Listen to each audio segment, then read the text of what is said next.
अस्सलाम वालेकुम स्टूडेंट, कैसे हैं? ये मोहम्मद उस्मान। जैसे कि स्टूडेंट आप जानते हैं, हमारी लेक्चर सीरीज़ मैथ पार्ट 2 उसके ऊपर जारी है और जिसके अंदर हम एक्सरसाइज 4.3 को डिस्कस कर रहे हैं और आज हम क्वेश्चन नंबर 27 को डिस्कस करने जा रहे हैं। तो आइए बेटा स्टार्ट करते हैं डिस्कशन क्वेश्चन नंबर 27 के ऊपर। जी बेटा, क्वेश्चन नंबर 27 में हमारे पास क्वेश्चन गिवन है one vertex of a parallelogram is 1, 4. The diagonals intersect at 2, 1 and the sides have slope 1 and -1/7. Find the other three vertices. इसके अंदर बेटा क्या गिवन है? इसके अंदर हमें पैरेललोग्राम का एक वर्टेक्स गिवन है और बकिया 3 वर्टेक्स हमने फाइंड करने हैं। और दूसरी बात, जो पैरेललोग्राम है उसकी साइड की स्लोप भी गिवन है, साइड की स्लोप भी गिवन है। अब बेटा पैरेललोग्राम कौन सी होती है? जिसकी आमने सामने वाली साइड मीन जिसकी अपोजिट साइड आपस में पैरेलल होती है, मीन बराबर होती है, ठीक है। और दूसरी दो अपोजिट साइड आपस में पैरेलल मीन बराबर होती है, तो उसको क्या बोलते हैं? पैरेललोग्राम। तो पहले हम क्या करते हैं बेटा, हम पैरेललोग्राम बना लेते हैं, ठीक है। सपोज करो मैं एक पैरेललोग्राम बना रहा हूं, ये मेरे पास एक पैरेललोग्राम है, ठीक है। ये मैंने एक पैरेललोग्राम बना लिया। अब उस इसका वन वर्टेक्स गिवन है, वन वर्टेक्स गिवन है, उसने ये कहा है ना, one vertex of parallelogram is. Suppose कर लो कि ये हमारा ए वर्टेक्स है। अब ए वर्टेक्स क्या गिवन है बेटा? ए वर्टेक्स हमारा गिवन है 2, 1 और बाकिया 3 वर्टेक्स जो हैं, वर्टिसेस जो हैं वो हमने फाइंड करने हैं। तो वो मैंने सपोज कर लिया, suppose other 3 vertices are, B को लेट कर लिया x1 y1, सी को लेट कर लिया x2 y2 एंड डी को लेट कर लिया x3 y3। तो इसका मतलब ये हमारा क्या कहलाएगा? बी। और बी हमारा क्या होगा? x1 y1। इसी तरह फिर ये हमारा सी होगा और सी क्या कहलाएगा? x2 y2। और फिर ये क्या कहलाएगा? डी। और इसको क्या लेट कर लो? x3 y3। तो ये जो मैंने 3 वर्टिसेस सपोज किए थे, क्या किए थे? सपोज। तो उनको तरतीब दे दिया A B C and D. अब इस पैरेललोग्राम की उसने साइड की स्लोप भी दी हुई है, यहां देखो बेटा, and the sides have slopes 1 and -1/7। अब बेटा यहां मेंशन नहीं है कि ये स्लोप किस साइड की है, ये किस साइड की है, तो हम इसको किसी साइड की स्लोप भी ले सकते हैं। सपोज करो कि अगर मैं इस साइड की स्लोप को 1 लेट करता हूं, क्या लेट करता हूं? 1। तो बेटा ये साइड इस साइड के पैरेलल है, तो इसका मतलब जो स्लोप इसकी होगी वही इसकी स्लोप कहलाएगी, ठीक है। तो ये 1 स्लोप बेटा क्या होगी? ये 1 स्लोप इस साइड की होगी, ये 1 स्लोप इस साइड, क्योंकि ये दोनों आपस में क्या है? पैरेलल है, क्योंकि उसने पैरेललोग्राम का है। अब -1/7 है, तो इसका मतलब मैं इसको लेट कर लेता हूं कि ये क्या है? -1/7। अगर ये साइड ए सी की साइड की स्लोप -1/7 है, तो फिर डी सी की स्लोप भी क्या होगी? -1/7 होगी। क्लियर है? तो क्या चीज गिवन थी हमारे पास बेटा? एक वर्टेक्स गिवन था ए, 3 वर्टिसेस हमने क्या करने हैं? Find, B C and D, वो मैंने सपोज कर लिए। और क्या गिवन था? स्लोप्स गिवन थी, किसकी? साइड्स की। क्लियर है? और एक और चीज भी गिवन है बेटा, वो क्या गिवन है? उसने कहा कि ये जो पैरेललोग्राम है, इनके जो डायगोनल्स हैं, इनके जो डायगोनल्स हैं वो इंटरसेक्ट कर रहे हैं एक पॉइंट से। ये डायगोनल होता है बेटा, इस वर्टेक्स को अगर इस वर्टेक्स से मिला दूं तो एक डायगोनल, और अगर इस वर्टेक्स को मैं इससे मिला दूं तो ये दूसरा डायगोनल।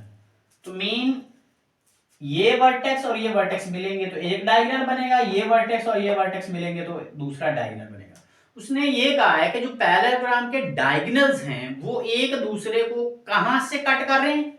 वो एट पॉइंट, और ये पॉइंट भी गिवन है, डायगोनल इंटरसेक्ट एट, वो इंटरसेक्ट कर रहे हैं, कहां से कर रहे हैं बेटा? सॉरी, ये इंटरसेक्शन पॉइंट है और ये जो ए पॉइंट है ये हमारा ये गिवन है 1,4। इसको क्या लिखो? 1,4। और जो इंटरसेक्टिंग पॉइंट है डायगोनल्स का वो क्या है बेटा? वो हमारे पास है 2,1।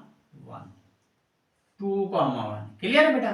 तो intersecting the diagonal intersect at, ये जो दोनों डायगोनल है जहां से कट करते हैं वो पॉइंट ये है। क्लियर है। और फर्स्ट वर्टेक्स हमारा क्या था, ए 1,4। बेटा ये तमाम हमारी फिगर क्या होगी, कंप्लीट होगी। ठीक है। अब हमने 3 वर्टिसेस फाइंड करने, कौन से, बी सी एंड डी। चलिए इसके लिए प्रोसेस करते हैं बेटा। फर्स्ट ऑफ ऑल क्या करो बेटा, देखो ये डी और ये बी, ठीक है। अब ये भी गिवन नहीं है वर्टेक्स, ये वर्टेक्स भी गिवन नहीं है। तो बेटा क्या करते हैं, ये वर्टेक्स गिवन है, ये पॉइंट गिवन है और ये हमारे पास फाइंड करना है। तो इजी वे है बेटा, आप क्या फाइंड करो, ए और सी इसका मिड पॉइंट बनता है। ये देखो बेटा ए और ये सी, इस लाइन का मिड पॉइंट ये बन गया। तो मिड पॉइंट फार्मूला लगाओ, क्या निकालो, मिड पॉइंट फार्मूला। तो आप मिड पॉइंट फार्मूला, तो मिड पॉइंट, फिर ये बेटा हमारा क्या है, मिड पॉइंट। मिड पॉइंट ये किस चीज के इक्वल है, ए सी का मिड पॉइंट। तो हम यहां क्या लिखेंगे, नाउ इसको यहां लिख लेता हूं बेटा, नाउ मिड पॉइंट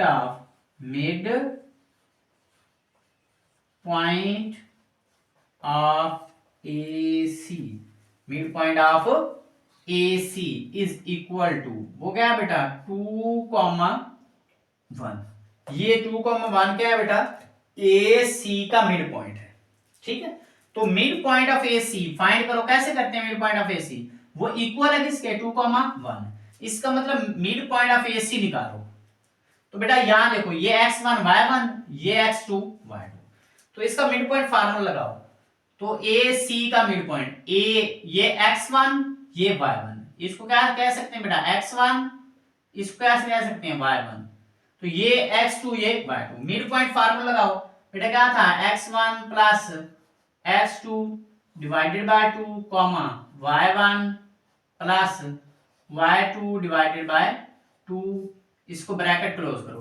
तो देखो मिड पॉइंट ऑफ AC उसको लिख लिया, वो किस चीज के इक्वल है बेटा, वो इक्वल है 2,1 के, 2,1 के। क्लियर है बेटा। मैंने क्या लिखा, AC का मिड पॉइंट किस चीज के इक्वल है, 2,1। तो मिड पॉइंट ऑफ AC 2,1। अब मिड पॉइंट ऑफ AC क्या बनता है, x1 plus x2 y1 plus y2 divided by 2। Clear है। अब यहां देखो बेटा x1, ये 1 जो है ये x1 की वैल्यू यहां पुट कर दो। क्लियर है। तो जब मैं इसको यहां पुट करूंगा तो बेटा ये बनेगा x1 कितना है बेटा 1 प्लस x2, क्योंकि x2 हमारा उसकी वैल्यू हमारे पास गिवन नहीं है, तो इसको एज इट लिख दो, वो हमने फाइंड करना है, x2 divided by 2 comma y1, बेटा y1 कितना है 4, यहां पुट कर दो, और y2 हमने फाइंड करना है, ये इसकी वैल्यू हमारे पास नहीं है, डिवाइडेड बाय 2। क्लियर है बेटा। इज इक्वल टू क्या हो गया बेटा 2,1। अब बेटा इक्वालिटी का रूल क्या है कि ये पहली वैल्यू x की पहली के इक्वल, ये दूसरी के इक्वल। तो यहां पे क्या लिखो 1 प्लस x का x2 divided by 2 is equal to 2, और दूसरा क्या बनेगा बेटा 4 plus y2 divided by 2 equal to 1। तो इसको क्या लिखो 4 plus y2 divided by 2 is equal to 1। Clear है बेटा। देखो ये पहली वैल्यू किसकी होती है, x की, तो पहली के इक्वल, दूसरी के इक्वल ऑर्डर पेयर में। ठीक है। तो यहां से 2 को इधर क्या कर दो मल्टीप्लाई, तो 1 plus x2 is equal to 4 हो जाएगा बेटा, ये 2 नीचे डिवाइड हो रहा है, इधर जाके मल्टीप्लाई हो जाएगा। तो कितना हो गया 4, 1 को दूसरी साइड पे ले जाओ, x की 2 is equal to 4 minus 1, x कितना आ जाएगा बेटा x2 आ जाएगा हमारे पास 3। क्लियर है। अब इस स्टेप को करो बेटा 4 प्लस y2, और ये 2 उधर जाएगा तो मल्टीप्लाई होकर 2 1 2 बन जाएगा, और 4 को दूसरी साइड पे ले जाओ तो y2 इज इक्वल टू क्या बनेगा 2 माइनस 4, 2 माइनस 4। तो यहां से वैल्यू निकालो बेटा y2 is equal to minus का 2। तो बेटा यहां x2 की वैल्यू 3, y2 की वैल्यू माइनस 2। तो देखो क्या मिल गया हमें x2 y2 किसकी वैल्यू c की। नाउ जो हमारा c पॉइंट आ गया बेटा, सी वो क्या आ गया, x2 कितना है 3, मीन x सी वैल्यू क्या थी बेटा, अगर मैं इसको यूं लिखूं सी हमारा था x2 y2, ये इक्वल हो गया बेटा c इंटू x2 कितना है 3, y2 कितना है बेटा माइनस का 2 हो गया, y2 कितना हो गया माइनस का 2। क्लियर है बेटा। अब इसके बाद हमें क्या चाहिए बेटा, b और d कोऑर्डिनेट ये चाहिए ना, ठीक है। तो अब इसके लिए क्या करो, इसके लिए बेटा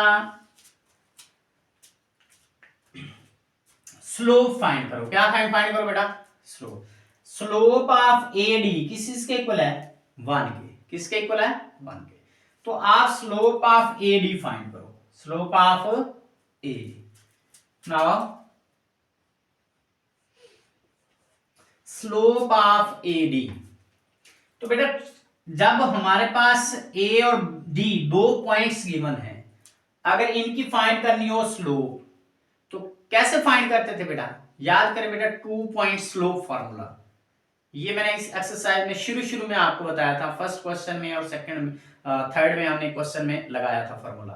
तो अगर आप देखो तो स्लोप ऑफ AD का फार्मूला क्या बनेगा, slope of AD is equal to क्या होता है बेटा, दो पॉइंट्स जब गिवन हो, देखो एक पॉइंट A और दूसरा D, तो फार्मूला क्या होता था बेटा, फार्मूला था 2 point formula y2 minus y1 over x2 minus x1, ठीक हो बेटा, ये फार्मूला था।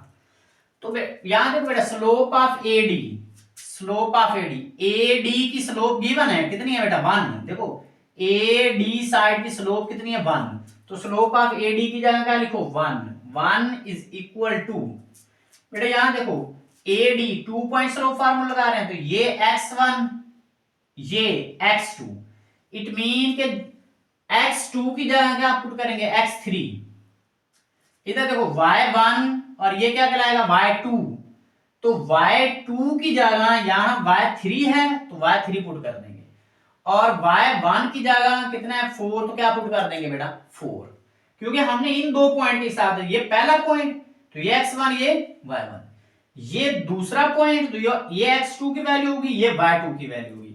इसका मतलब क्या है, y2 की जगह पुट करो बेटा y3, क्या पुट करो y3 माइनस y1 कितना 4, इसकी जगह क्या पुट करो 4 डिवाइडेड बाय, तो बेटा x2, ये x1 1 और x2 किसके इक्वल है x3 के, तो x2 जो है वहां x3 पुट करेंगे, क्लियर है, माइनस x1 कितना है 1, तो ये क्या आ जाएगा 1, क्लियर बेटा।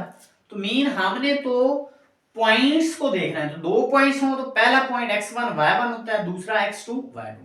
अब उधर आगे क्या चीज गिवन है ये डिपेंड करता है, तो x2 की जगह x3 पुट करना होता है, y2 की जगह y3 पुट कर दिया। अब इसको बेटा क्रॉस मल्टीप्लीकेशन, ये वैल्यू इधर क्या हो रही है 1 से मल्टीप्लाई, तो ये हो जाएगा बेटा x3 माइनस 1, ये नीचे डिवाइड हो रही थी, इस 1 के साथ क्या हो जाएगी मल्टीप्लाई, इधर क्या आ जाएगा बेटा y3 माइनस 4। अब क्या करो बेटा y3 को इधर लेके आओ और 1 को दूसरी साइड पे ले जाओ, x3 minus y3 is equal to -4 plus 1, बेटा ये -1 दूसरी साइड पे जाएगा तो +1 हो जाएगा, तो ये क्या बन जाएगा x3 minus y3 is equal to -3। अब बेटा ये इक्वेशन नंबर क्या बन गई, ये हमारी इक्वेशन नंबर, पहले हमने इसको नाम नहीं दिया तो इसको इक्वेशन नंबर 1 का नाम दे दो, इक्वेशन नंबर 1 का, क्लियर बेटा। अब क्योंकि हमें x3 y3 की वैल्यू चाहिए और x1 y1 की, अब क्योंकि इसको हम इक्वेशन बनाते हैं, एक और इक्वेशन बनाते हैं। अब क्या फाइंड करो बेटा, स्लोप ऑफ AD फाइंड कर लिया, अब फाइंड करो slope of BC, slope of BC। Now इधर क्या पुट करो बेटा, नाउ स्लोप ऑफ BC, बेटा स्लोप ऑफ BC वही फार्मूला, B और C दो पॉइंट है, B और C दो पॉइंट, जब दो पॉइंट हो तो स्लोप कैसे निकालते थे बेटा, same formula y2 minus y1 over x2 minus x1। ये फॉर्मूला मैंने लिखा है स्लोप ऑफ BC। देखो बेटा स्लोप ऑफ BC इस साइड की स्लोप पहले गिवन है कितनी है 1, तो इधर क्या पुट करो 1 इज इक्वल टू, अब यहां देखो BC ये पहला पॉइंट ये दूसरा पॉइंट, पहले पॉइंट के कोऑर्डिनेट x1 y1 होते हैं, दूसरे के x2 y2, तो ये सिंपल यही फार्मूला बनेगा बेटा, क्योंकि x1 की जगह x1 रखेंगे, x2 की जगह x2 रखेंगे, तो बात वही है, इधर भी x2 y2 है, इधर भी x1 y1, तो ये सिंपल एज इट फार्मूला रहेगा। तो ये बन जाएगा y2 माइनस y1, और बेटा ये वैल्यू इसको इधर लिखो x2 minus x1। This implies that, बेटा इसको ये नीचे क्या हो रहा है डिवाइड, इसको इधर क्या कर दो मल्टीप्लाई, तो ये हो जाएगा x2 minus x1 is equal to y2 minus y1। इसको बेटा तरतीब दे दें, ये x2 और minus x1 y2 minus y1, इसको अगर हम इस साइड पे लेके आए तो ये बनता है x2 और माइनस y2, और इधर क्या आ गया बेटा x2 minus y2 is equal to, इसको यूं लिख ले बेटा कि x2 माइनस y2, और इसको तरतीब से अगर मैं लिखना चाहूं तो ये बन जाएगा minus x1 plus y1 is equal to 0। तो ये हमारे पास आ जाएगा, क्लियर बेटा। तो एक इक्वेशन हमारी ये बन जाएगी, तो BC और सॉरी इसको हम थोड़ा सा क्लियर कर लेते हैं, इसकी value slope of,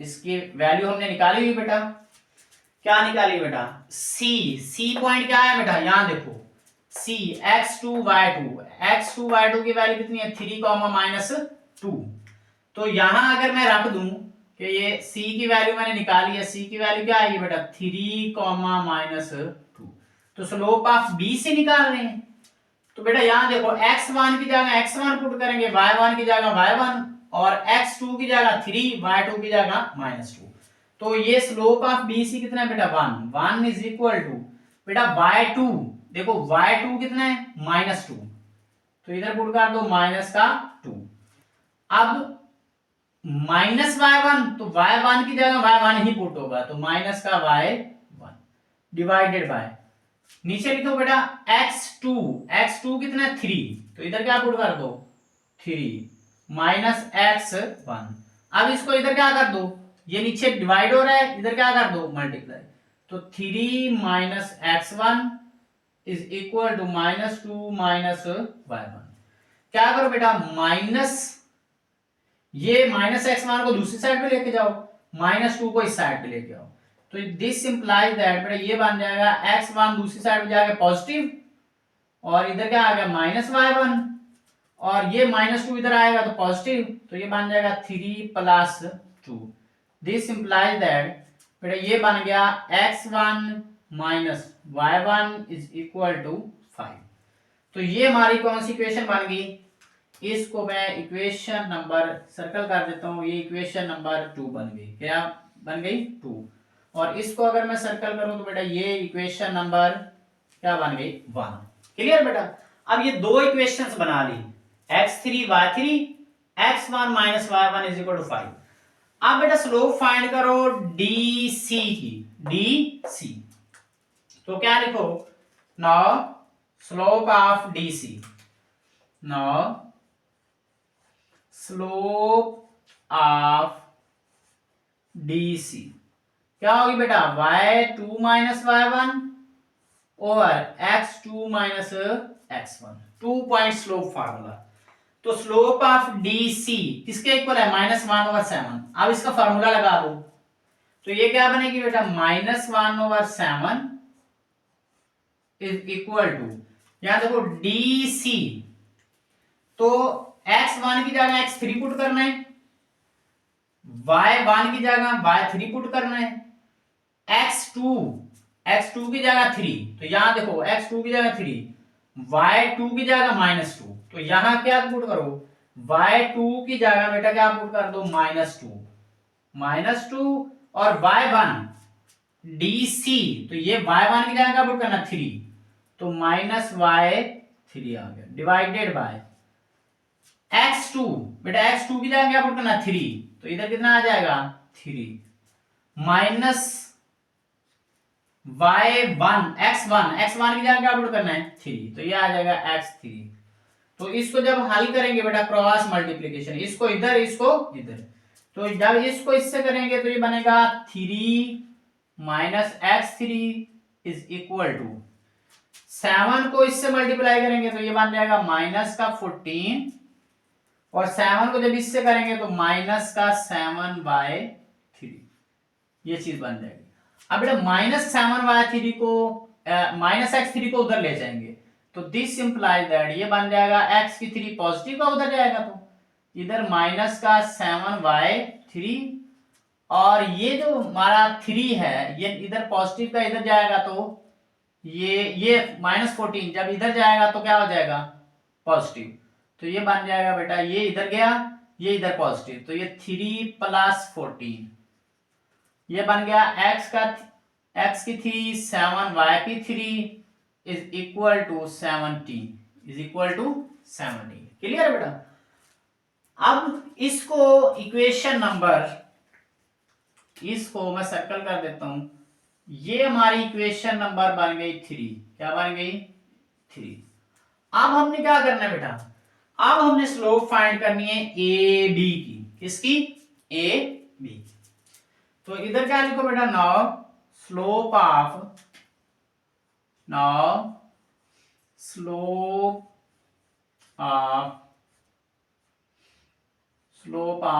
A B, बेटा उसका फार्मूला क्या होता है y2 - y1 over x2 - x1, वही 2 पॉइंट स्लोप फार्मूला।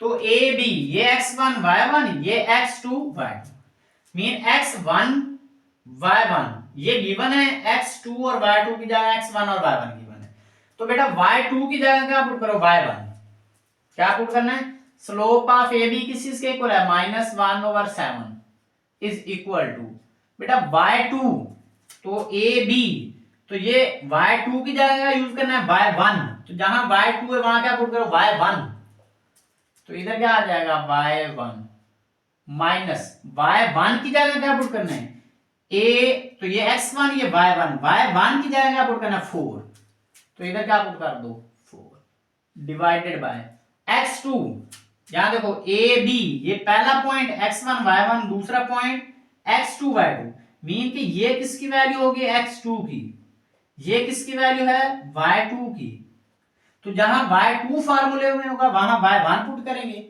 जहां x2 फार्मूले में होगा वहां x1 पुट करेंगे, क्लियर है। तो ये x1 और y1, और बटे में क्या है बेटा x2 की जगह x1 पुट कर दो माइनस x1 की जगह क्या पुट करना है 1, तो इधर क्या पुट कर दो 1। अब इसको क्रॉस मल्टीप्लीकेशन, बेटा जब इसको इधर मल्टीप्लाई करेंगे, लिए इधर हमने इसकी मल्टीप्लीकेशन की तो माइनस और माइनस माइनस हो गई, यहां बेटा मिस्टेक है, जब हमने इसको क्रॉस मल्टीप्लीकेशन किया तो 3 माइनस एक्स की 3 और ये -7 इधर मल्टीप्लाई होगा तो ये प्लस का 14 हो जाएगा, ये प्लस का 17 हो जाएगा, क्या हो जाएगा बेटा यहां मिस्टेक की थी हमने प्लस का 17। अब ये वैल्यू दूसरी साइड पे जाएगी तो x3 और ये प्लस 7/3, और जब ये दूसरी साइड पे जाएगा तो माइनस का बनेगा 14 और इधर क्या आ जाएगा माइनस का 11, क्लियर है बेटा, ये इक्वेशन नंबर 3। अब बेटा यहां इसको भी क्रॉस मल्टीप्लीकेशन करो, ये x1 -1 इसको इधर -1 से मल्टीप्लाई करेंगे तो ये -x1 बनेगा, माइनस जब -1 से होगा तो प्लस का 1। अब इधर क्या बन गया बेटा y1 - 4, y1 बेटा y1 के साथ 7 मल्टीप्लाई करेंगे 7y1, 7 के इसके साथ तो कितना बनेगा 28, क्लियर है बेटा। अब तरतीब दे दो, ये x1 उधर जाएगा तो बेटा क्या बनेगा पॉजिटिव का, ये -28 इधर जाएगा तो ये पॉजिटिव का बन जाएगा, तो this implies that x1 + 7y1 is equal to, ये दूसरी साइड जाके पॉजिटिव होगा तो 28 प्लस 1, तरतीब से लिख दिया बेटा। यह आ जाएगा x1 plus 7 y1 is equal to 29। Clear बेटा। अब मैंने इसको उधर ले जाएंगे पॉजिटिव हो जाएगा, ये इधर आएगा तो पॉजिटिव, तो 29 इधर लिख सकते हैं और इसको इधर लिखेंगे तो तरतीब से लिख दिया, इसको पहले लिख लिया उसको बाद में, एक ही बात है। क्लियर है बेटा। तो ये हमारी इक्वेशन नंबर बन गई बेटा 4। इसको मैं अगर सर्कल कर दूं तो ये इक्वेशन नंबर 4 बन गई। क्लियर है। अब हमने बेटा इन्हीं 4 इक्वेशंस को सॉल्व करके बी कोऑर्डिनेट वर्टेक्स निकालना है और डी वर्टेक्स निकालना है। अब आप बेटा इक्वेशन 1 को देखो। इक्वेशन 1 में क्या है, x3 माइनस y3, और इसी तरीके से ये इक्वेशन देखो, ये इक्वेशन है x3 plus 7y3 is equal to minus 11। Clear है।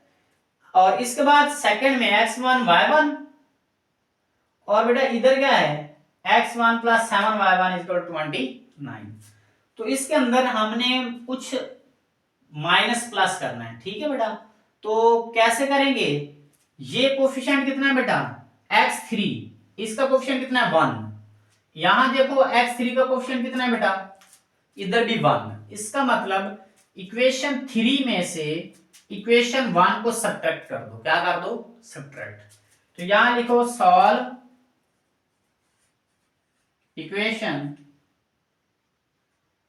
1 एंड 3। तो जब इसको सॉल्व करेंगे तो क्या करेंगे, 3 में से क्या माइनस करेंगे 1, 3 इक्वेशन में से 1 इक्वेशन को क्या कर दो बेटा, माइनस कर दो।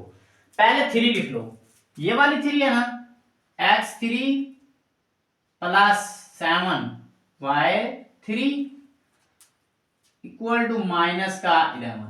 अब बेटा 1 इक्वेशन इसमें से माइनस कर रहे हैं, तो देखो इधर x3 minus y3 is equal to minus का 3।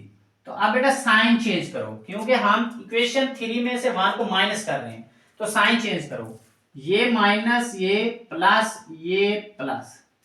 अब इसको कट करो बेटा, यहां देखो x3 माइनस x3 ये दोनों सेम कट गए। यहां देखो 7y3 प्लस y3 कितना हो गया 8y3। जब इसको सॉल्व करेंगे तो माइनस 11 प्लस 3 कितना हो गया माइनस का 8। अब 8 को नीचे डिवाइड करो तो बेटा y3 is equal to minus 8/8, तो answer is minus 1। It mean कि हमारा y1 का आंसर कितना आ गया बेटा -1। अब y3